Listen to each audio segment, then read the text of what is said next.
Aside sa piniritong manok, isa sa paborito ko itong piniritong pork chop. So lahat naman siguro tayo gusto yung mga pirito-prito na ganyan. Pero minsan 'di ba medyo nakaka-boring naman kapag laging mapinirito.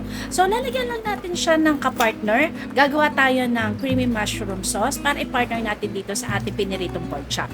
At ngayong araw na to, i-share ko sa inyo kung paano tayo gagawa ng mushroom sauce na wala na tayo masyadong ingredients pa na kakailanganin. Kumbaga trick lang ito para sa mas mabilis na pagluluto natin ng ating fried pork chop with creamy mushroom sauce. Kaya naman kung busy ka at wala kang time para magluto, itong ating recipe ay para sa'yo. Kaya samahan mo ako sa aking kitchen, tuturo ko sa'yo kung paano. Tara! Siyempre, ang kailangan natin dito ay pork chop. Ang piliin nyo, yung medyo makapal yung pagkakahiwa kasi ite-tenderize pa natin yan. So dito, nilagyan ko lang siya ng cling wrap sa ibabaw, then pinukpok ko na ng ating tenderizer. Wala kayong ganyan, pwede naman kayong gumamit ng fork, then tusok-tusukin nyo yung meat para ma-tenderize. Then isisiso natin with salt and pepper. Gawin nyo nga pala yan on both sides ha. Then after that, i-massage nyo na yung ating seasonings. Naglagay din nga pala ako dito ng beaten egg, water, plus cornstarch.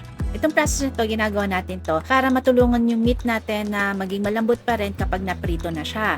So, ang gagawin lang natin dito ay i-massage natin itong mga mixture na to, tapos i-rest muna natin yan for at least 15 minutes. At habang nakarest yan, pwede na tayong gumawa ng sauce. Pero later na natin ipapakita yung paggawa ng sauce. So, diretso muna tayo sa pagpiprito. Ito yung mixture natin dito ng dry butter is cornstarch, flour, at saka baking powder. I-dredge lang natin yung ating pork chop, basta make sure na na-coat yan ng maigi. Then after that, pagpagin natin yung excess na dry butter, then diretso na tayo sa pagpiprito. Habang ginagawa nga pala natin to kanina, nagpainit na ako ng mantika sa ating kawali. Medium flame lang yung apoy na ginamit ko dito. So kapag mainit na yung mantika, ilagay na natin yung ating pork chop. So habang nagpiprito tayo, baka naman hindi ka pa nakasubscribe sa ating channel. So i-click mo na yung ating subscribe button para naka-follow ka at ma-notify ka kapag meron tayong mga bagong uploads and new recipes. So, iprito lang natin ito ng mga 5 to 8 minutes sa magkabilang side or until golden brown, then set aside. So, tapos na tayo magprito, gawa na tayo ng ating sauce. Bali, gumamit ako dito ng ibang kawali. Tapos, naglagay ako ng konting mantika lang dyan. Then, magsasaute tayo ng minced garlic and white onions. Yung apoy nga pala na ginamit ko dito is low medium flame lang. So next, ilagay na natin yung ating Campbell's cream of mushroom. So ito yung sinasabi ko sa inyo na gagamitin natin para mas mabilis. Then naglagay na rin ako ng tubig. So haluin natin hanggang maging smooth yung ating mixture. Then isimmer natin yan for around 2 to 3 minutes.